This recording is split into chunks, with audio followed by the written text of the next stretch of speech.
तर माझ्यापेक्षा जास्त अभ्यास असणाऱ्यांना उत्तर देऊ शकत नाही अशी प्रतिक्रिया पंकजा मुंडेंनी सुरेश धस यांच्या प्रश्नावर दिली आहे। तसंच बीड हत्या प्रकरणामध्ये एसआयटी लावण्याचं पहिलं पत्र मुख्यमंत्र्यांना मीच दिलं होतं अशी प्रतिक्रिया देखील पंकजा मुंडे यांनी दिली आहे।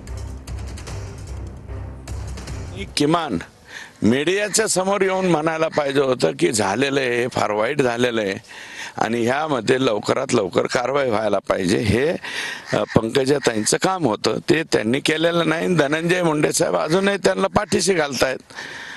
वाल्मिक कराड म्हणजे धनंजय मुंडे, धनंजय मुंडे म्हणजे वाल्मिक कराड, एकाच नाण्याच्या दोन बाजू। मी माझ्या छोटी जी माझी लेवल आहे त्या लेवलच्या विषयांना हाताळते।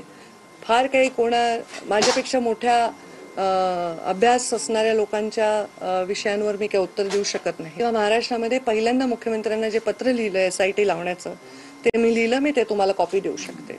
त्याचबरोबर मी जिथे जिथे आवश्यक आहे तिथे तिथे व्यक्त झाले, एसआयटी लावावी अशी मागणी केली। प्रत्येक वेळी नागपूरमध्ये मी मीडियाला त्या संदर्भामधलं माझं मत स्पष्ट सांगितलंय। त्या बिचाऱ्या संतोष देशमुखचा माझा कार्यकर्ता होता, तो त्याच्या लेखनांचा चेहरा बघून माझ्या मनामध्ये काय वाटतंय मी तुम्हाला सांगण्याची आणि त्याचं मोठं प्रदर्शन मांडण्याची आवश्यकता नाही। कोण अधिकारी कोणाचे आहेत, कोण अधिकारी कुठून आलेत हे मी आणलेत का? तेव्हाच्या मुख्यमंत्र्यांनी, तेव्हाच्या उपमुख्यमंत्र्यांनी, तेव्हाच्या पालकमंत्र्यांनी, तेव्हाच्या यंत्रणेने ते आणलेत। बीडचं राजकीय पर्यावरण जे झालंय, प्रदूषण जे झालंय ते सुधारण्यासाठी ते सुधारावं। अजित पवार यांनी सुधारतील आणि देवेंद्र फडणवीस हे सुधारतील, पण ते बिघडवण्याचा प्रयत्न कोणी करत असेल त्यांना आपण पाठीशी घालू नये अशी अपेक्षा आमची पण नेत्यांकडून आहे।